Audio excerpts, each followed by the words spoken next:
नमस्कार दोस्तों। मेरा नाम अनुज है और मैं एक कनाडा बेस्ड न्यूमरोलॉजिस्ट और वास्तु एक्सपर्ट हूँ। आज का दिन दोस्तों हिंदू कैलेंडर में हिंदू तिथियों के हिसाब से बहुत ही पवित्र दिन है, बहुत ही ऑस्पिशियस डे है, क्योंकि आज महादेव की वेडिंग एनिवर्सरी है। आज महाशिवरात्रि है। जैसे नाम ही बोलता है, शिव की महान रात। आज के दिन की सिग्निफिकेंस दोस्तों हिंदू कैलेंडर में बहुत ज्यादा है। आज के दिन ही भगवान भोलेनाथ ने माँ पार्वती के साथ शादी करी थी। आज के दिन ही उन्होंने सागर मंथन के टाइम पे हलाहल विष पिया था। आज के दिन ही दोस्तों उन्होंने तांडव किया था। तांडव मतलब डिस्ट्रक्शन साइकिल। साथ ही साथ में every destruction means new beginning. तो तांडव का महत्व भी यही है, बुराई का अंत, अच्छाई की शुरुआत। End of one phase, beginning of a new. That is what तांडव एक्चुअली रिप्रेजेंट्स। दोस्तों, शिव विवाह की इंटरेस्टिंग स्टोरी है। जब पार्वती से विवाह हुआ था, उससे कई युग पहले भगवान शिव की पहली शादी माँ गौरा से हुई थी, सती के रूप में। सती दोस्तों ब्रह्मा जी के पुत्र राजा दक्ष की पुत्री थी। राजा दक्ष को पूरी धरती पे ह्यूमैनिटी स्प्रेड आउट करने का कार्य दिया गया था। वो वैसे तो बहुत रिलीजियस थे, ब्रह्मा के पुत्र थे, मगर शिव से एंटी थे। उनको शिव अघोरी लगते थे, नशेबाज लगते थे। उनको शिव का ये रूप पसंद नहीं था। इसी वजह से उन्होंने पूरी धरती पे शिव या शिव भक्तों को पूरी तरह से बैन कर दिया था। तो वो किसी भी रूप में शिव को अपने सन इन लॉ, अपने दामाद के रूप में एक्सेप्ट नहीं कर सकते थे। यही वजह से कहीं ना कहीं उनके मन में शिव के लिए बहुत ज्यादा अनादर था, और वो कभी भी अपनी बेटी सती का हाथ शिव के हाथ में नहीं देना चाहते थे। मगर होनी बहुत बलवान है। जो लिखा है वो होना ही है। माँ सती को बाल रूप से ही भगवान शिव को ही अपना आराध्य माना, अपने पति के रूप में देखा। उनके अलावा वो किसी को कभी सपने में भी सोच नहीं सकती थी। खैर, स्टोरी लंबी है। जैसे जैसे आगे बढ़ते गए, शिव के प्रति सती का प्रेम बहुत ज्यादा बढ़ गया, और लास्ट में हुआ वही जो सृष्टि में लिखा था और जो होना था। उनका विवाह, माँ गौरा का विवाह शिव के साथ ही हुआ। एक बार शिव का अनादर करने के लिए महाराज दक्ष ने एक बहुत भव्य यज्ञ का आयोजन किया। उस यज्ञ में चाहे कोई दानव हो, राक्षस हो, देवता हो, सबको आमंत्रित किया गया। मगर माँ सती और भगवान शंकर को उसमें इनविटेशन नहीं मिला। माँ गौरा ने सोचा कि शायद पिता का घर है, भूल गए होंगे, या उनको कोई इनविटेशन की जरूरत भी नहीं थी। वो बिना बुलाए ही उस यज्ञ में चली गई। वहां पर शिव का भरी सभा में सबके सामने घोर अपमान हुआ। यहाँ तक कि द्वारपाल के रूप में शिव की प्रतिमा लगा दी गई। तो ये सब देख के गौरा से रहा नहीं गया, और वो उसी विशाल अग्निकुंड में कूद के उन्होंने प्राण दे दिए। भा- भोलेनाथ को ये देख के बहुत ज्यादा गुस्सा आ गया। उन्होंने अपना रुद्र रुद्र रूप दिखाया और महाराज दक्ष का सर काट दिया। साथ ही साथ में माँ गौरा का जला हुआ शरीर लेके वो वहां से चले गए। जहां जहां पर उनके माँ गौरा के शरीर के अंग गिरे, वहां वहां पर शक्तिपीठ बने हैं। खैर, युग बीतते गए, समय बीतता गया, भोलेनाथ का विराग बढ़ता ही गया। वो दिनचर्या से बिल्कुल मुक्त हो गए और जाके उन्होंने समाधि ले ली। इसी बीच राक्षस ताड़कासुर ने ये अवसर पाया। उन्होंने ब्रह्मा जी की घोर तपस्या करी और वर मांगा कि उनकी मृत्यु सिवाय शिव के पुत्र के किसी और से ना हो।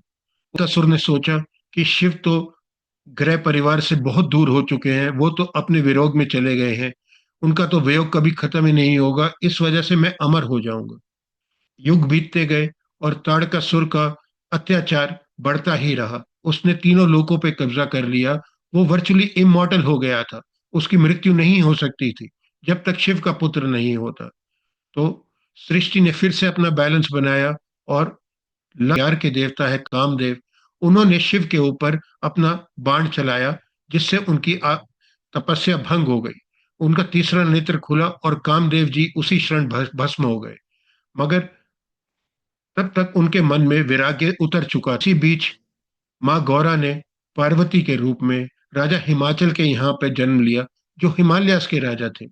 उनकी भी सती की तरह ही बहुत ही गूढ़ रुचि थी भगवान शिव में, मगर शिव अभी तक उनको आजमा रहे थे, उनकी टेस्ट ले रहे थे कि वो उनकी शक्तियां लेने के काबिल भी है या नहीं। जैसे जैसे माँ पार्वती बड़ी हुई, उनका रुझान शिव की तरफ और ज्यादा आकर्षित हो गया। खैर, रिश्ता भेजा गया, शिव ने उसको कबूल कर लिया, मगर अभी भी उनकी परीक्षा बाकी थी। जितने टाइम तक माँ गौरा सच शिव की आराधना कर रही थी, उस वजह से उनका एक नाम ब्रह्मचारिणी पड़ा, जिसकी हम पहले नवरात्र में पूजा की जाती है माँ गौरा की ब्रह्मचारिणी के रूप में। धीरे धीरे जब शिव की गौरा के प्रति रुचि बढ़ी, उन्होंने उनका विवाह का प्रपोजल स्वीकार कर लिया। तो वो जिस रूप में अपनी बारात लेके गए, वो रूप किसी को भी मंजूर नहीं था। उनकी बारात में जितने लोग थे, वो कोई भी नॉर्मल आदमी नहीं था। भूत पिशाच अघोड़ी उनके बाराती थे।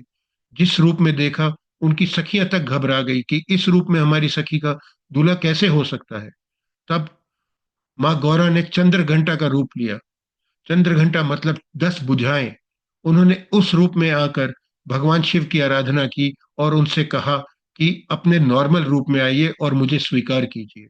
भगवान शिव की परीक्षा में माँ गौरा पूरी तरह से पास हुई, उत्तीर्ण हुई, और उन्होंने नॉर्मल रूप में आके ही शिव जी का विवाह माँ गौरा के साथ हुआ। तो ये स्टोरी है। ऐसा भी कहा जाता है कि क्योंकि हिमालय अप नॉर्थ में है, तब पूरी दुनिया के लोग ये विवाह देखने के लिए नॉर्थ की तरफ जाने लग गए। सृष्टि का बैलेंस बिगड़ गया। तब ऋषि अगस्त्य को कार्य सौंपा गया कि वो साउथ की तरफ जाएं, ताकि नॉर्थ और साउथ में बैलेंस हो सके। ऋषि अगस्त्य ने इस बात को मान लिया, मगर साथ ही साथ में उनका मन कहीं ना कहीं परेशान था कि ऐसा भव्य विवाह जो आज तक किसी भी युग में नहीं हुआ, उस विवाह को देखने से वो वंचित रह जाएंगे। तो भगवान शिव और माँ गौरा ने उनको ये आशीर्वाद दिया कि आप जब भी हमें याद करेंगे, हम दोनों इसी रूप में आपसे मिलने के लिए आएंगे। तो यही खासियत है भगवान शिव के विवाह की, महाशिवरात्रि वाले दिन। अब बात को आगे बढ़ाते हैं दोस्तों। इसी चीज की दूसरी बात करते हैं कि आज का दिन इतना ऑस्पिशियस क्यों होता है। आज के दिन ही दोस्तों, भगवान शिव ने सागर मंथन के टाइम पर हलाहल विष पिया था। वो विष इतना शक्तिशाली था कि उस वजह से जितने असुर, जितने राक्षस सागर मंथन कर रहे थे, सबके प्राण जाने लगे थे, पूरी सृष्टि का नाश हो जाता। तब भोलेनाथ आगे आए, उन्होंने सारा जहर पी लिया, कंठ में रख लिया, नीलकंठ नाम हुआ। और ऐसा भी कहा जाता है कि माँ गौरा ने उनके गले पे कुछ इस तरह से अपना हाथ रख लिया था, दोनों तरफ से, ताकि जहर शरीर में प्रवेश ना कर सके। आज भी शिवलिंग के ऊपर कुछ लाइंस होती हैं जो इसी चीज का प्रतीक है। माँ गौरा की उंगलियों के निशान है भोलेनाथ के गले पे, नीलकंठ के गले में।